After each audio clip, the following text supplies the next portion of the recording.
Hey, hey. Hey Jeff, how are you, my friend? Right. So I figured we talk about planetary consciousness, feeding the Gaia field through meditation, sound, etc., power of heart brain coherence, power of intentionality, power of sound. When let's then talk about the 15-minute guided meditation where we work with the ah sound and you put in all these different frequencies, including the Schumann resonance and the iota, Yeah. etc. And invite people to join this because I'm attempting to do this as the yikes, drum roll, world's largest coherent, intentionalized sound. Um, uh, I don't know, creating the largest focus Yeah, yeah. group field of Do you consciousness. have you notified the Guinness Book of World Records? You That know would gain the attention that sound healing needs to have, is to that have that would the wait a minute. largest group of people meditating to the same soundtrack on Earth, right? This fellow named Sri Ravi Shankar. I don't know if you ever heard of him. But he did a meditation on the solstice, and it was qualified as the largest group meditation on the planet. And there was a guy from Guinness coming there and going, "Here's this." It was hilarious, and yet I guess people really like it. Well, it gains notoriety and attention, and a camera temporarily points at you, and is now in the public consciousness. It's there. And this one is going to be, if you at least tracked by the Global Consciousness Project, which is kind of cool, and who knows? The fact that something like that exists makes me happy. You know? At least, yes, indeed. Yes, indeed. Uh, it's really nice to see you again, my friend. It's only there's so much stuff to talk about in terms of life, liberty, and the pursuit of happiness. But The world is popping, and in what, 17, 18, 19, 20, 4 days, God knows what kind of shit is going to hit the fan. I don't know what it's all going to look like, but time to hold the space and whatever. well, once again, I mean, reasons why we need to elevate consciousness, because I mean, this is a whole topic. And you know what? Let's just, rather than trying to keep it a half hour would be the best. But bottom line is, we could wax profusely about the fact that in terms of trying to change and bring healing to the planet, uh, it's mostly on an individual level. So if we can just raise the consciousness of people, that's the major key, You which is sort of, you we're sort of here. just bypass the negative noise of the world and harmonize an underlying frequency that just makes it all evaporate. You use sound and 21st century technologies and entrainment and all the rest of that to harmonize a collective unconscious mind to a better idea. And if you get the minimum quantum number of people resonating at that better idea, it has a real possibility of shifting a quantum field and making that so. Yes. All right. So listen, I think that we have already begun our discussion. Yeah, we have already started. So, I am I'm Jonathan Goldman, and I am with my dear friend Dr. Jeffrey Thompson, and we are discussing, among other things, an event happening on February 14th, 2025, called World Sound Healing Day, and in particular, a subcategory of that, which we are calling the Global Unified Heart Activation, which Dr. Jeff and I have sort of been working on and playing with for quite a while. We thought that we would share some thoughts about why this is necessary, and I guess we've already began. well, there is something. Um, there's a special something that happens when you and I get together. It becomes this sort of crazy festival of esoterica. We've both got a close understanding of the same stuff, and we've both been into the same stuff for decades and decades, and Now we're the old wizened ones Right, that we can have a camera pointed at us as we chew the fat with each other and discuss the cosmic things. The fact that the esoteric principles that make the cosmos work, the 21st century gives us tools that we've never had before as human beings to take a look inside of what makes the machinery work at a quantum field level, what makes the machinery work inside your brain, what makes the machinery work inside your autonomic nervous system, which controls all your systems, and how all these systems work together: heart, brain waves, respiration. The heart and the lungs are so hardwired together that you study them together in school. Cardiopulmonary physiology. You don't study them separately because they're so intertwined together. And if you're using something like heart rate variability to look through this heart respiration information and how it affects the heartbeat, to see a window into the functioning of the autonomic nervous system, which is the master control system that tells all systems what to do, the internal physician program, which is a window into where my deepest meditations take place. We're really getting somewhere. right. With And those tools, you know. and then also we have the overall concept that it is possible now to use the internet as a vehicle to connect us if the implements are right, i.e., if our intentionality is right, if the tools are right, etc. So we have the human tool combined with dare I say, a cyberspace phenomena. Well, I mean, just think about what happened when the pandemic took place, and everybody is sequestered in their homes and sort of afraid to go out. And that became the mega birth of Zoom. Yeah, that's right. I mean, that business model went right through the stratosphere. I'm sure they were all very happy about that. Yes, I wish I'd invested in it. Oh, yeah, but I just remember that time a lot because I was, like many of us, were forced to reinvent ourselves online. Our businesses depended on us somehow figuring out how to do an online business instead of an in-person business. Some businesses couldn't do that. Restaurant businesses and businesses that require personal contact, they died. If you couldn't meet that challenge, but the idea that we have the ability to electromagnetically meet each other's consciousness in a space without our physical bodies being present it's a mind blower. That it is. Yeah. It really is a turn of the page of something that's big. That you and I having a discussion right now without the presence of our physical emanation influencing each other, the subtleties of that undercurrent, that we now see what it's like to have consciousness itself as a separate thing, communicating and doing things. And it still obeys the same laws that we see in the universe in general, this concept of the coupled oscillator phenomenon, that everything in the universe is attempting to dance together to save energy, to synchronize up animate and inanimate objects. And animate objects, like you and me with a brain and a nervous system, sort of represent the finest degree of expression of that principle because we're reactive, instantaneously reactive, and can align with the principle and training to each other, even at a distance like this. Yeah, for sure. And it's real, too. It's real. It can be measured.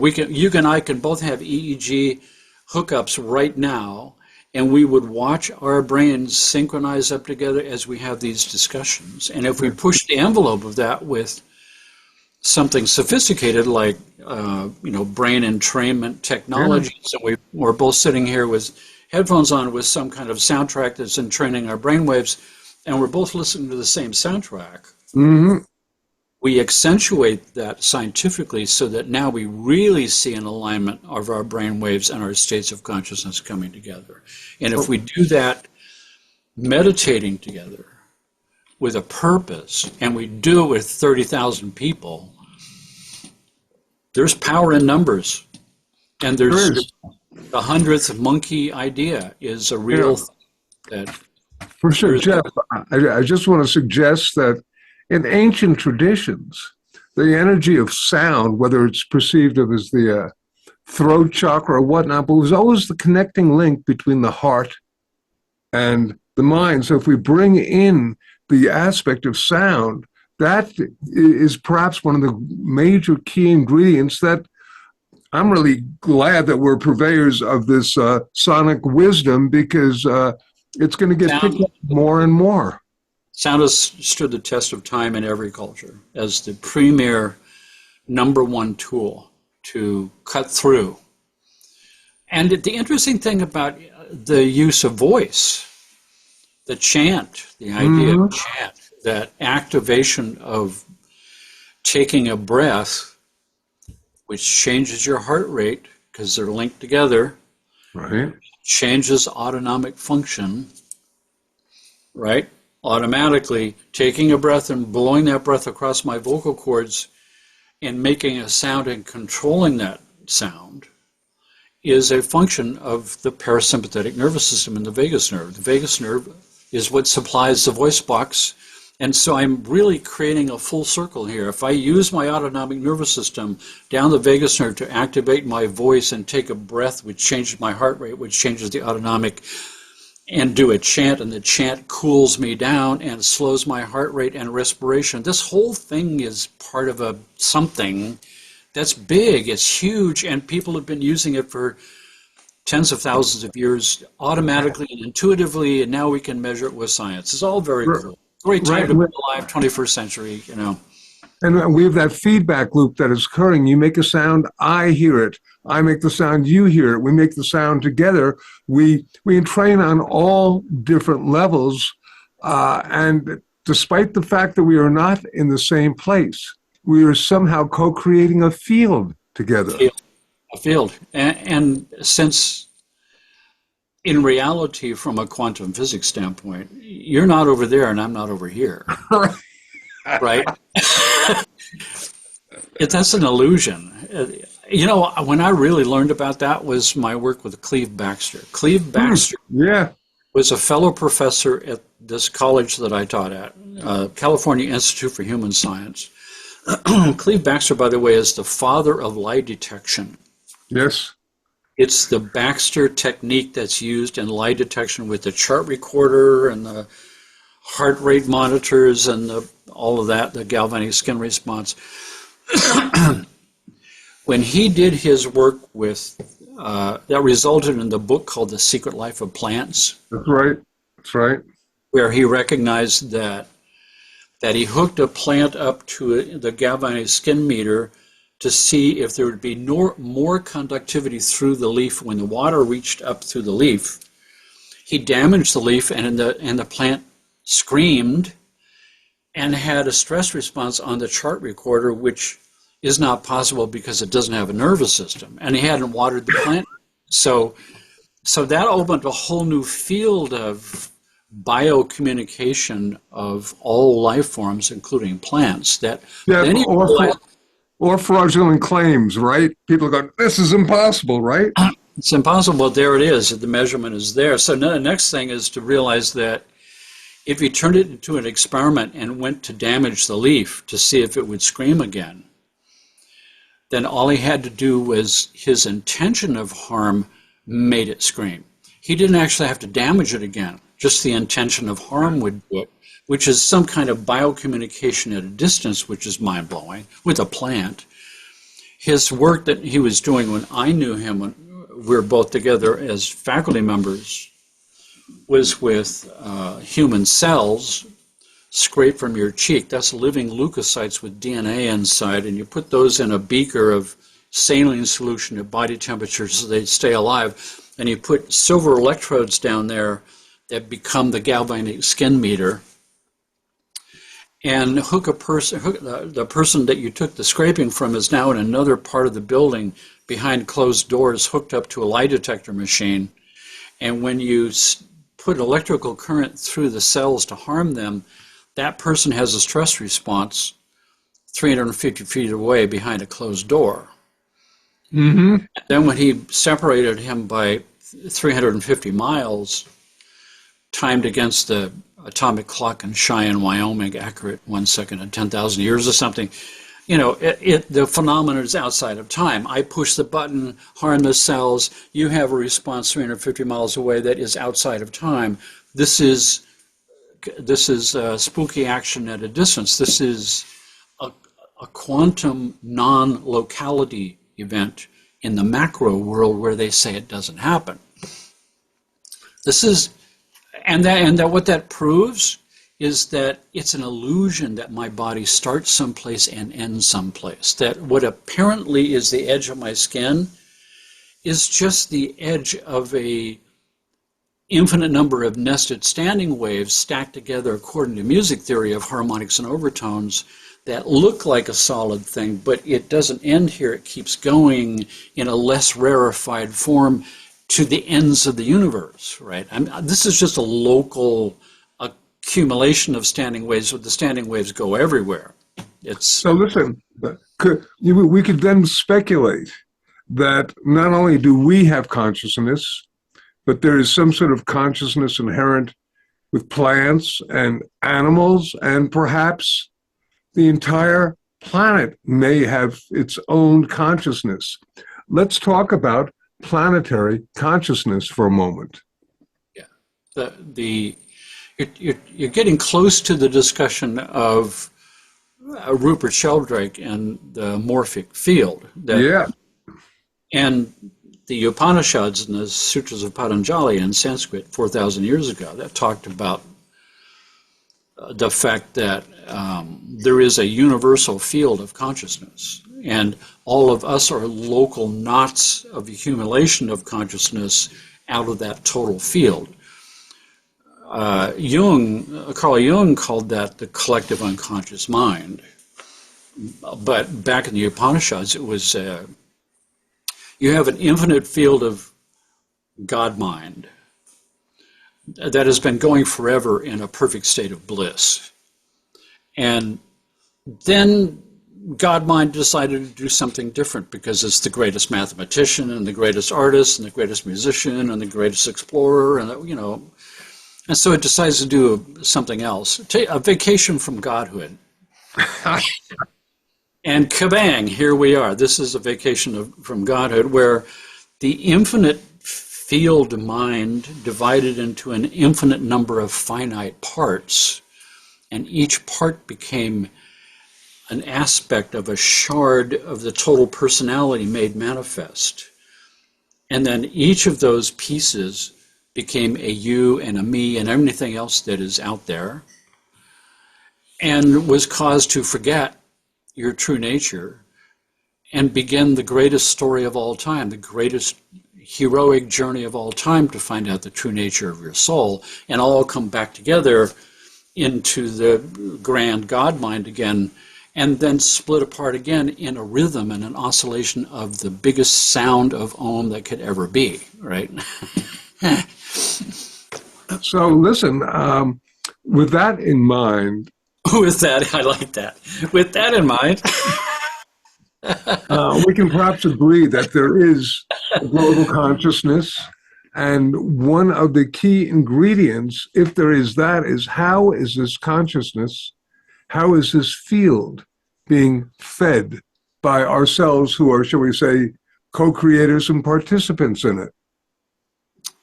Yeah, this also is in those ancient texts, this concept that that I have this relationship with the universe as an individual shard, that most of us live our lives passively, that the universe rolls the dice and things happen to me and I react to those for my whole life. That becomes my life. But if I start to awaken something inside of me that has a purpose, and the purpose is to find out why I'm here and what I'm here for, to search for the purpose of my life. That search now is me becoming an active agent in the universe. I now have something I'm pursuing, a goal. That puts pressure on the universe from me. I become the active agent, and the universe becomes the passive agent to me, instead of the other way around. I'm no longer passive and the universe is rolling the dice. I'm an active agent searching for the meaning, and I'm putting pressure on the universe, and it begins to respond to me. The power of intention, the power of me trying to change reality on purpose. And there are brainwave states that are associated with that in research, like EEG. There's you're sort of talking about manifestation, are you not, on a level? Manifestation. It's me with an intention and with a purpose.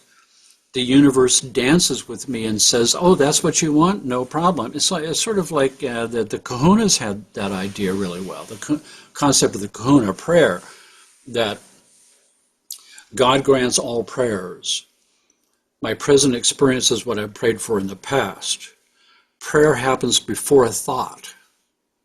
So none of the power comes from here. When we talk about intention, it doesn't come from here. This is the part that learns about it and reads the book and pays the money and goes to the lecture.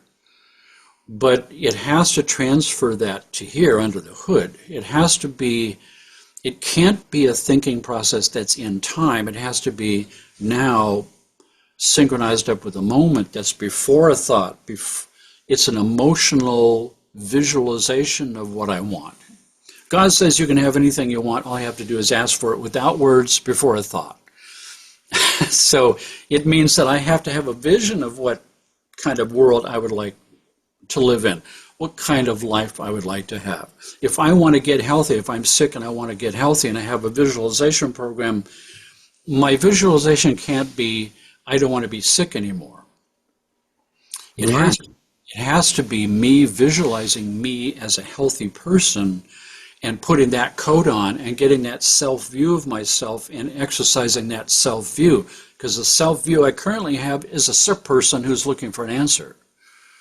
But if I have a vision of me being perfectly healthy, and what would that feel like emotionally in my heart, that's when the Kahunas recognized that the prayer got deposited into the universe correctly.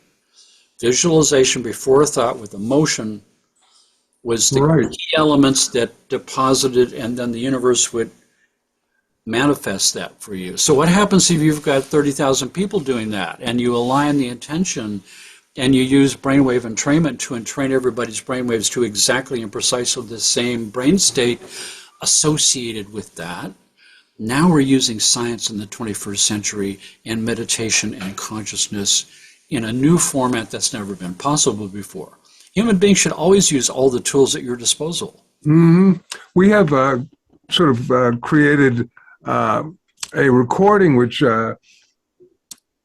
features heart-brain coherence as a, if you like, guided meditation phenomena, working with the ah sound as a physical vibration and resonance of the heart, and has also some pretty extraordinary brainwave states. So I think on a level where we're combining not only science and spirit, but just all sorts of great modern and old technology that may bring us more than we could have even thought. You know, when I look out on the world that we're in right now, it's why I favor a T-shirt that says "Waking Up Sucks."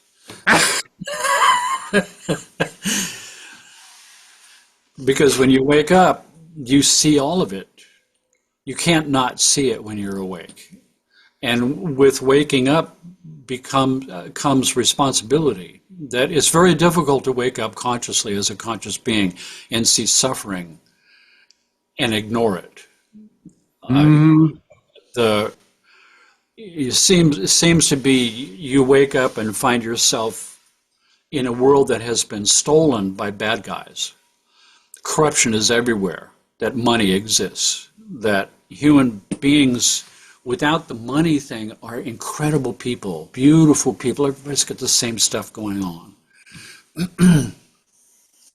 The forces that have stolen our world have had so much time to dig in and fortify their position, that it's hard to believe there's any way of legislating or voting yourself out of it.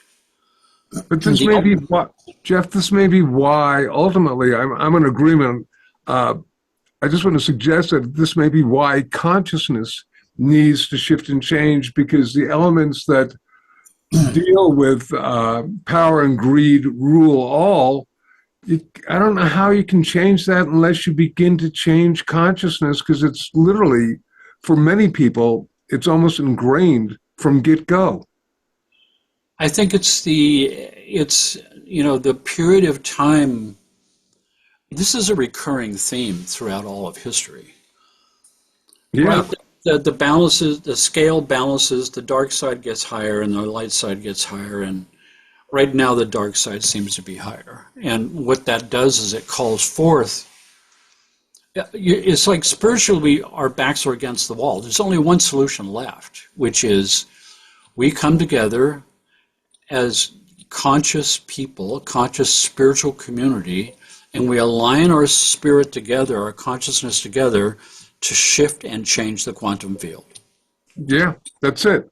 Beautifully, beautifully put. And it's I don't want to say it's mandatory, because we always have a choice, but it's certainly necessary if we want to create shift and change on a positive level.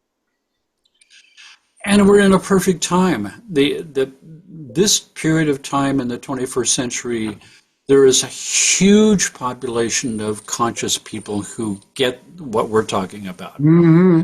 Inherently understand that the solution is inside.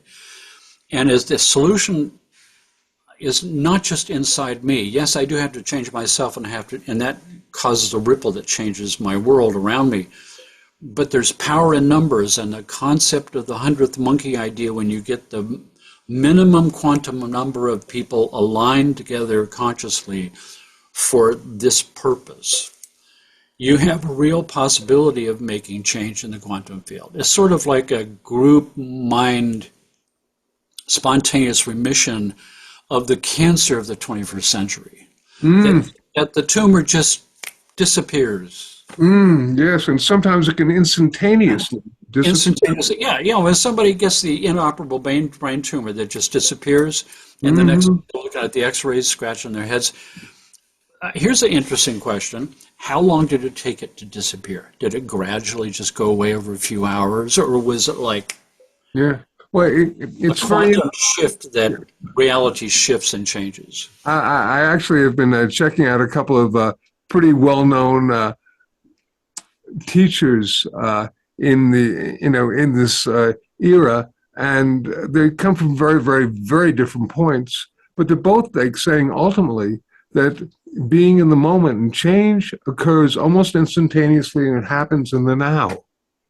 Happens in the now. And quantum physics says the same thing, that the the only thing that's technically real scientifically is right now simultaneous with the moment that's happening. In Zen, that's, chop wood, carry water. Yes. Before enlightenment, chop wood, carry water. After enlightenment, chop wood, carry water. Before is, I'm in my head. Maybe I don't want to be chopping wood and I don't want to be carrying water. And I've got feelings about that and definitions about that. After enlightenment, that doesn't exist anymore because there's no time for it. There's no time for the thought of something if you're in the present moment before time. That's what's talked about by the kahunas, right? You can have anything you want as long as you ask for it, but you have to ask for it without words before a thought, which means you have to be in the present moment. Feeling. It's an emotional engagement with the universe that. And so in quantum physics, when we're talking about the Schrodinger cat paradox, where the famous thought experiment of the true nature of reality in the quantum field has a allegorical, metaphorical story to illustrate what was found there if you don't know how to look at the math. So you've got a hypothetical cat that's in a box with a bottle of cyanide next to it and a hammer suspended above it. You put the lid on and give it a shake, and either the hammer dropped or it didn't. Actually, the experiment was a little bit more complex than that, but let's just say that's it. A random event is either going to make it drop or not. And you're not going to know what happened, whether the cat died or not, until you lift the lid, right? So when you lift the lid, let's say I'm a scientist, and I note the time, and I take a note, and I put the cat, and I suspend the hammer, and I put the lid on, and I take another note of the time that happened. 2 minutes later, I lift the lid and take a look. The cat's dead. I go, okay, so when I shook the box, the cat died. No. When I shook the box, the cat entered into a twilight state of potential to be alive and potential to be dead, but it's neither one of those yet until consciousness arrives on the scene to witness what took place. Right. That's pretty heavy, and this is the current view of reality in scientific circles, which means you get like the collapse of the waveform phenomena through observation.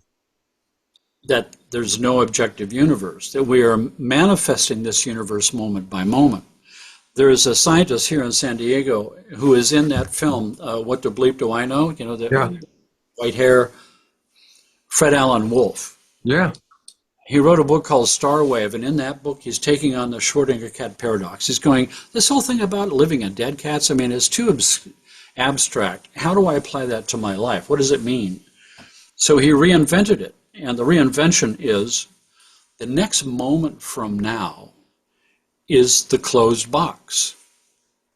And I'm going to arrive in the next moment from now, and the lid is going to fly off, and I'm going to see in that box, and what's in there is an infinite field of all possibilities of anything that could take place in the next moment in the mind of God. Mm-hmm. There's no cat. I mean, there's a cat out there somewhere, but all of them have a level playing field.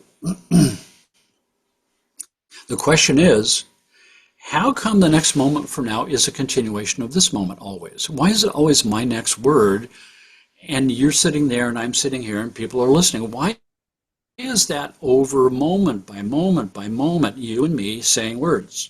Why isn't it jellyfish on Venus or something?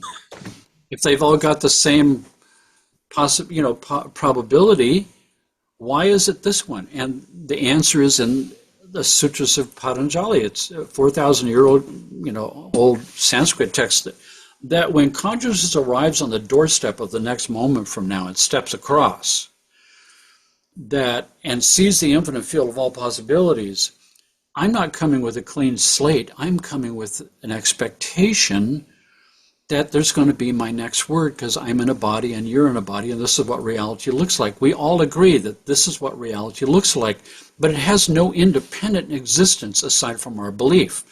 Sort of like money. It's got no independent worth.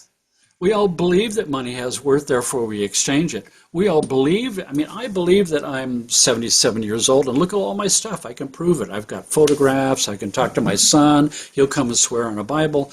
But all of that is being created right now in this moment as a full-blown, hyperdimensional movie that is being created frame by frame, moment by moment, to support my belief that I live in a body and I'm 77 years old. It has no independent existence except for my belief.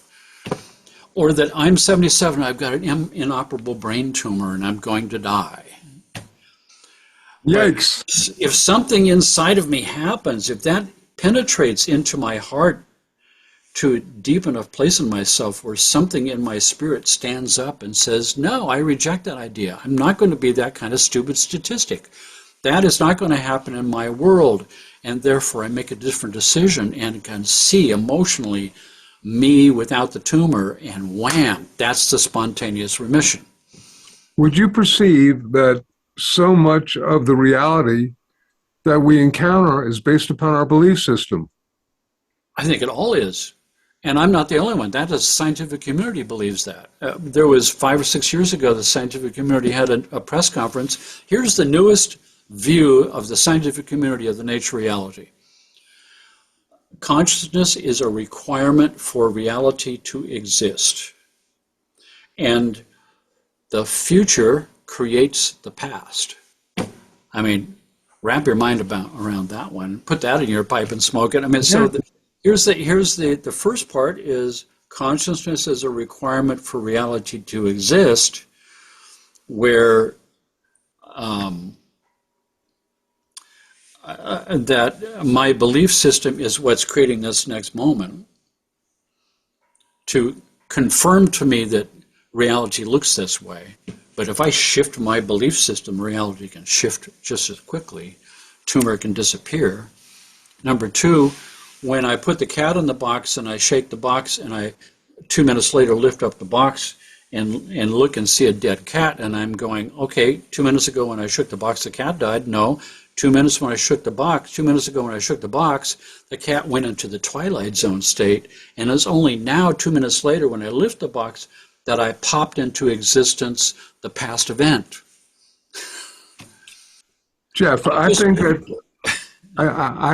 that on a level, what you're stating is that belief becomes more prevalent based upon our ability to perceive that it's real. And this is basically a lot of the shall we say, new scientific experiments that are demonstrating things that we once thought were totally impossible. As the impossible becomes probable or real, our ability to take that into our consciousness and then manifest it also increases. I think it's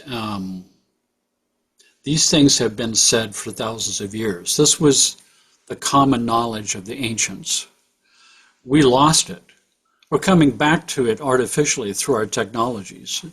We're waking up again. It's a new cycle that's coming up. But the struggle between the light forces and the dark forces is a recurring theme that's been going on forever. So at this point, and always, the dark forces require quantity, and the light forces require quality. So when we're talking about quantity of consciousness and quality of consciousness to balance the scales, the dark forces require large groups of low consciousness people, asleep people who follow, that can be controlled. And the light forces require smaller groups of people with heavy consciousness. Consciousness has weight to balance the scales. So when we're talking about the rising field of conscious light workers that we see happening around us in the 21st century, as they rise up, and new things, you're starting to see the things popping up, drawn together. The next stage is these people have to draw together and work together to create a group mind link sort of scientific consciousness experiment to use the power of numbers to balance the scale. Because if we've got a whole bunch of people, a smaller group than the dark forces that are high levels of consciousness who actually aren't working independently but come together and use science to come together so they're precisely aligned, now we've got one big, giant, honking, heavy-duty weight of consciousness that acts like an array that can easily tip the scales and shift whatever is happening in our world. So talking about quality versus quantity, let's talk about that for just a moment, because indeed it seems that I've heard different speculation, whether it's the square root of 1% of the population that is necessary to change consciousness, or I've heard someone else who is pretty learned who said that one really, shall we say, I don't want to say enlightened, but one heavily charged conscious being can literally almost nullify 7 million. And on a level, in so many of the different traditions, there are these avatars or Sodicum or whatnot, small numbers that create balance on the planet. I agree. I agree that every once in a while, periodically, a grand awakened consciousness comes into existence that has such a heavy weight of consciousness that they can tip the scale all by themselves. But in each one of those cases, with the Jesus Christs and the Zoroasters and the Mohammeds of the world and the Buddhas of the world, Mm-hmm. they all had a close, tight circle of followers, and the circle always tended to be around 12. Yeah. Esoterically, the 12 is the magic number, with 13 being the master.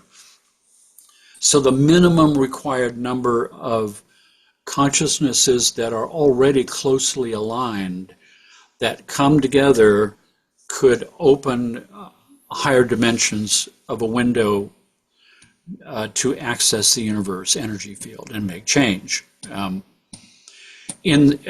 in 12th century England, off the coast of England, there was a monastery called Lindisfarne.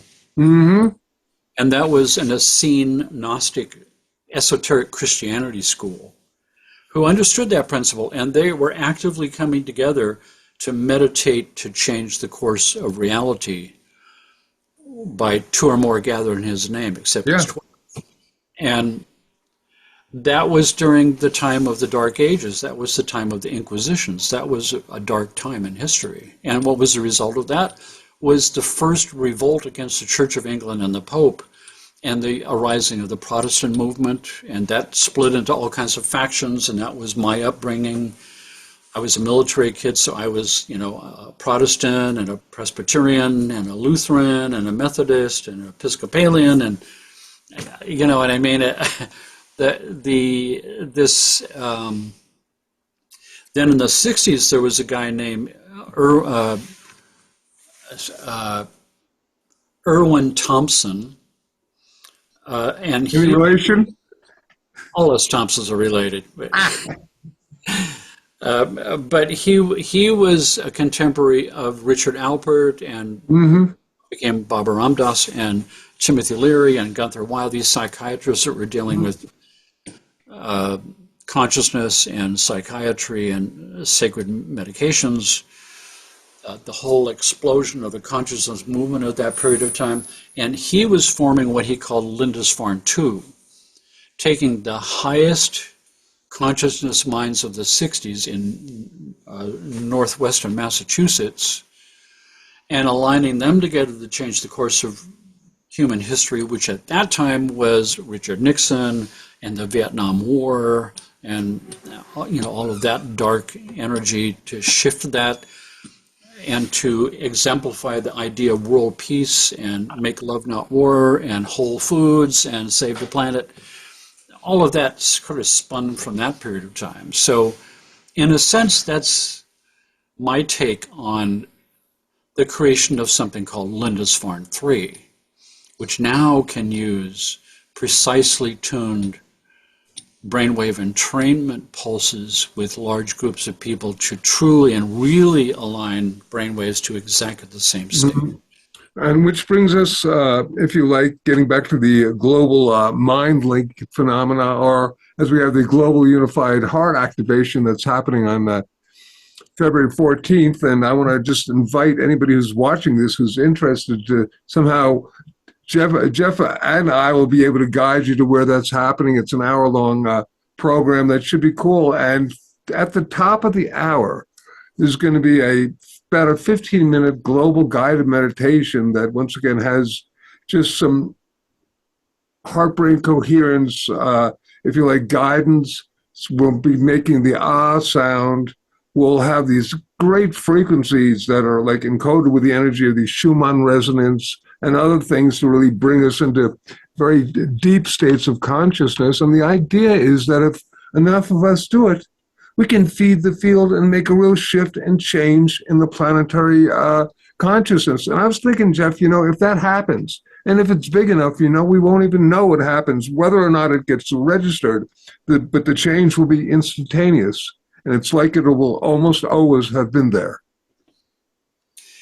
Yeah, you never exactly know how it's all going to work with universal law.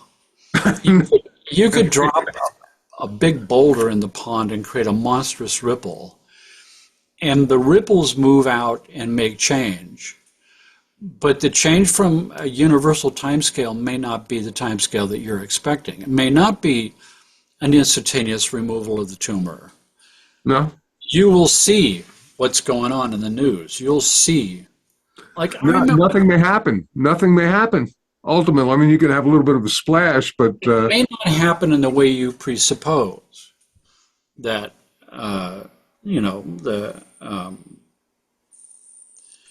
you pray to God to please give me more resilience to deal with things, and so how it does that is to give you more things to be resilient against as experiences. You never can tell what the planetary time scale is. It's never exactly the way you think. Because I remember when I was first learning about heart rate variability, that you're measuring the space between each heartbeat in microseconds. And the more uneven they are, the more healthy you are, which flies in the face of reason. You would think that the more perfectly aligned they are would be more perfect. And there's a perfect example of the disconnect between small monkey mind and what it thinks is perfection, and big universal mind and what it thinks is perfection. That it turns out that the reason why the more variable and the more uneven is more healthy is because of how the whole body is designed for the world it was designed to live in, which is not the world we've currently got, the 21st century, with all the weirdo stresses that are man-made that we were never designed for in our DNA. We were designed for 20,000 years ago when you wake up with the sun and grab your spear and chase some little animal, catch the animal and cook the animal and eat the animal. That's your workday. The 21st century doesn't look like that at all. It's alarm clocks and traffic jams and weird food that have, flavor enhancers and 7 o'clock news cycles and politics and all of it. It's more stress than your body was designed to handle. But back in those days of how this DNA was designed in the first place, and it's still functioning today that way, I wake up with the sun and grab my spear. The sun never rises the same time each day, right? right. It's a little longer day each day to the summer equinox and shorter days to the winter equinox, so it's never the same. And when I grab my spear and I go hunting, no 2 days of my whole life will ever be anywhere close to the same. Maximum variability of the space between each heartbeat reflected in my life experience, where no 2 days are exactly the same. If I wake up with the same alarm clock at the same time every morning and rush for breakfast and get in my car and get on the same traffic jam, do the same stupid job, sit in the same cubicle in front of the same computer with the same boss and drive home in the traffic jam and eat food and watch television, and tomorrow is the alarm clock again, we are training a whole civilization of metronome. We're training people to be unhealthy with that kind of. We're breaking the variability and making it metronome, which in heart rate variability is an accurate predictor of your death by any disease process. Sort of standardizing what is ultimately a unique process. Yeah, you can't standardize random. Yeah, Jeff, I was just thinking, because there's so many things that have been discussed thus far, but I wanted to, just to put in 2 cents about the fact that in terms of the whole manifestation phenomenon and all that, and we were talking about that, and one of the great teachings from the different traditions also involves the fact that you can't be attached to the outcome. You can feel and project, and then you release it so many people become, shall we say, that they don't adhere to that aspect of the whole phenomenon. They get really attached to it's got to be this way. And well, you sort of get pissed off at the universe because it didn't manifest the things that your small mind had in mind in the order it was supposed to happen and the time frame was supposed to happen. So you sort of blow the whole deal. It's a Zen thing. As long as you want it, you can't have it. But as soon as you give up the idea, it's yours. It's like the yogic powers that are talked about in the sutras of Patanjali. The cities. This idea that you have, 20 extraordinary powers that come to you as you go through the paths of enlightenment as a yogi, where you can be at two places at once and be infinitely large or infinitely small, or on and on like that. All these different powers.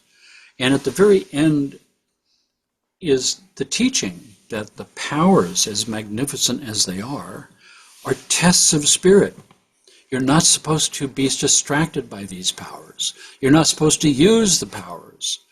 They get added to you as possibilities to distract you from your walking on the tightrope to keep yourself centered. It's like the devil whispering in Jesus' ear in the desert, All you have to do is worship me, and you'll have all of this, right? All you have to do is be enamored by this great power that now you get. Well, how about another power?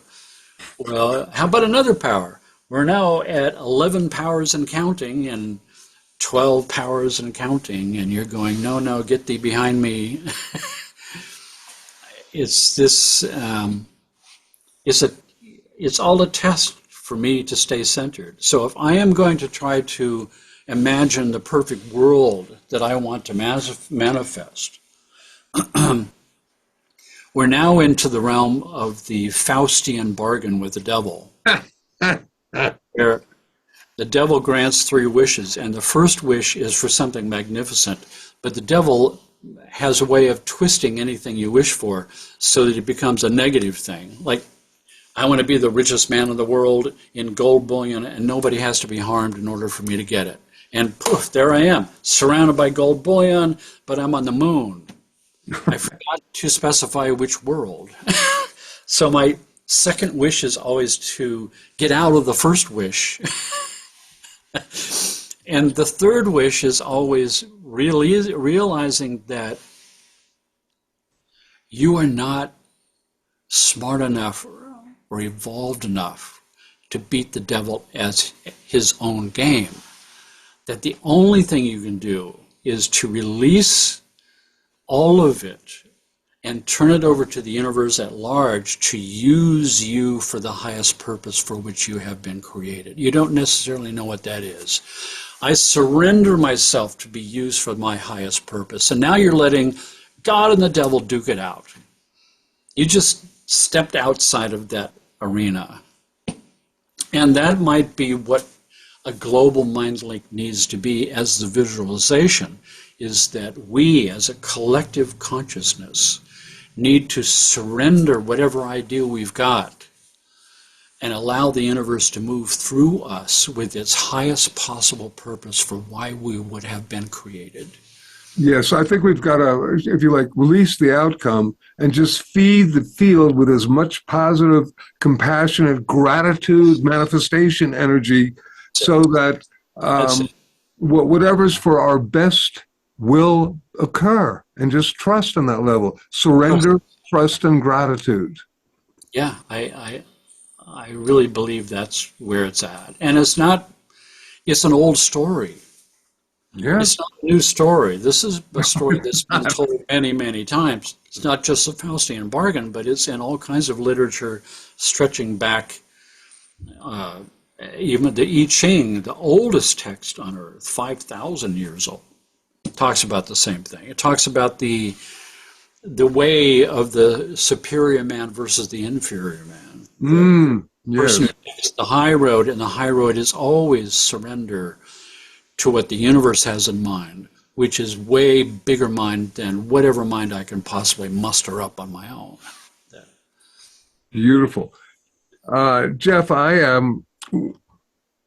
well, we can continue doing this, and we will continue doing this, but you and I have been doing this for many lifetimes. This conversation has been going on for a long time, so we can probably talk everybody under the table if you Well, my intent of doing this conversation was simply to basically talk a little bit about World Sound Healing Day and about the Global Unified Heart Activation, and you are obviously doing your incredible